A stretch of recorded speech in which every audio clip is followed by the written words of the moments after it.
Good morning, everyone. This is a bit of a strange video. I'm sitting in my garden.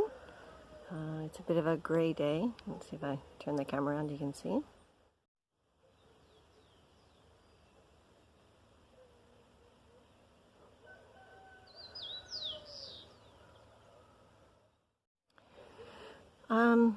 Okay, I'm just wanted to make a small, short video because I live in Chile, and at the moment there's a lot of things going on here that it's changing the way we're living at the moment. Last week, with protests in Santiago that were originally about the rise in metro prices, it kind of exploded into something much more than just the price of the metro. It became something to represent all the inequalities that are happening in Chile and that have been happening for the past so many years. And so everything just kind of, the protests went much bigger than they've ever been before. And Saturday, that kind of spread with marches to support Santiago in the other regions, in the other cities around Chile. So like the city I live in here in La Serena also had a march to support. And those marches also went was a lot more volatile than they've ever been before, because we've had plenty of marches through La Serena and they're usually very peaceful and not much happens. This time things went crazy. Then they burned down a supermarket. Other supermarkets were looted. So that by Sunday, Santiago and many of the other countries, many of the other cities were in a state of emergency, which means the military's taking control. And by the evening, we were also with a curfew, military curfew. So I believe the state of emergency lasts automatically for 2 weeks, I think. The curfew, every day they announce whether we have a curfew or not, and each city has curfews at different times. Some cities are having curfews as early as 6 o'clock in the afternoon. Here in La Serena, we've had, oh, sorry about that noise in the background from the gravel plants down below. The La Serena, we've had curfews at 8 o'clock in the evening. Where my daughter's in Valdivia, they've had 9 o'clock curfews. My youngest daughter hasn't gone to school this week. There's been no school. My husband goes to work in the morning, but by lunchtime he's back because they don't know what's going to be happening in the day with the marches. Some supermarkets have opened, but they're only letting a few people in at a time. So there's huge lines outside the supermarkets to get in to get food. The gas stations as well, some of them had lines the first few days. Now it's calmed down, that's calmed down. And hopefully the supermarkets will calm down a bit more today, at least in our areas. Living in the country, and I mean, we usually have enough food in the house for a while. This is a country that has earthquakes. You have to be prepared for the possibility of, you know, not being able to get to a supermarket. So we're basically okay. And being in the country, it's a lot quieter. You know, we don't actually see any of the protests. We've not actually, unless we go into town. What we do see is lots of information. My Facebook, my Instagram, my Twitter, it's flooded with images because everyone in Chile has a camera on their telephones and everyone is videoing everything that's happening. So there's lots of amazing videos of huge protests with thousands of people which are going peacefully, but we're also seeing images of people that have been shot, people that have been injured. And we've had some deaths here in La Serena, which is, you know, again surprising. And so it's been tense. It's been more scary knowing that my daughter in Valdivia, as a university student, she participates in these kind of protests and marches. She was tear gassed Monday night. Last night she couldn't get a public transport all the way to her home, so she had to walk home, which meant she was arriving after the curfew, which really scared her because there was police out patrolling. And the reality is the police would probably just take her home. But you also hear so many stories of fear. You know, there's also, as I said, because the internet and information passes so quickly, you do hear about, you know, kids getting beaten up or being raped while they're in custody. So you never know exactly if you're hearing the truth or not.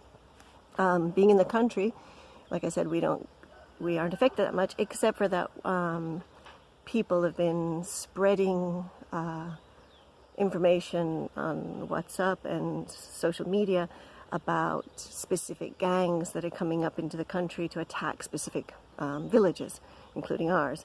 And these messages are getting sent, I'm receiving these messages from friends who, don't even live near us, saying, watch out, be careful, we heard they're going to be looting in your area. And I don't know how much truth there is in any of this, but it's causing a fear amongst my neighbors. It's really hard for people to sleep at night because, they're scared that there really are bands of criminals coming around. They're going to attack the houses. And it probably doesn't help much that Sunday, I think it was Sunday or Monday, we had someone lit fire to one of our live fences, our trees down below. I will put some pictures in so you can see what I'm talking about.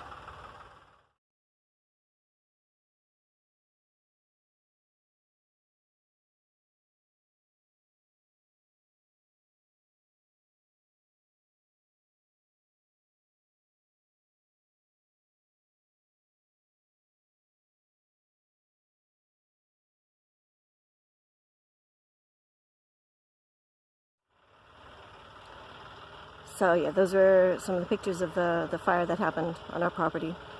And the firemen came out, and there's different theories as to why it happened. Some say it was just neighbors getting back at old feuds, taking advantage of the situation. The other theory is that it was actually to get the firefighters out of La Serene, out of the center, whilst places were attacked in the center.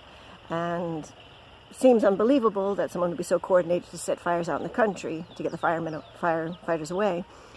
But halfway through, while they were putting out the fires, they had to stop and say to us, look, we're sorry, you're going to have to finish off the work because we have an emergency in the center, a building's on fire. And so they had to leave. And there was a very large fire in La Serena. One of the main, a building was attacked and burned.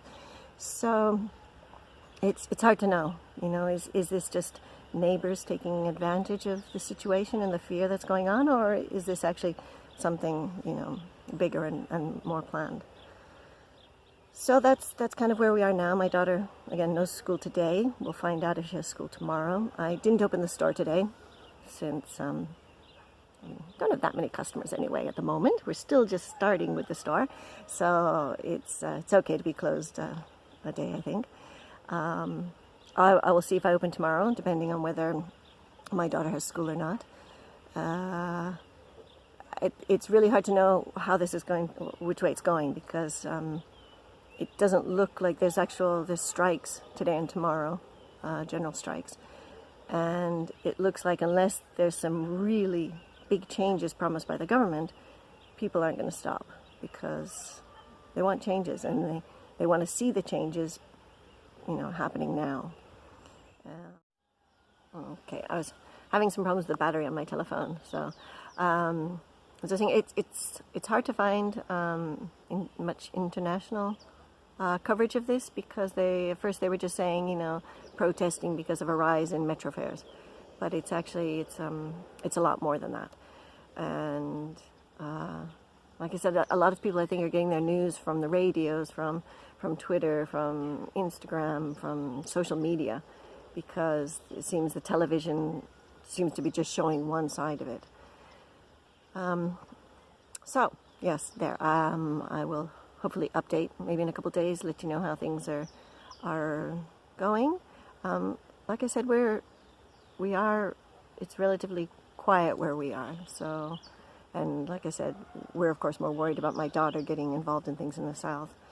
But I just thought I'd let people know what's going on here in Chile I can't go into the details of the politics of everything that's happening. But it's hard. It's hard seeing the violence. Again, it's beautiful seeing the people that are coming together and the protests yesterday or the marches in La Serena yesterday, the whole plaza was filled with people making music and teaching. And the march, there was a huge march from everyone, lots of people from Coquimbo marching along the highway to meet up with people marching from La Serena.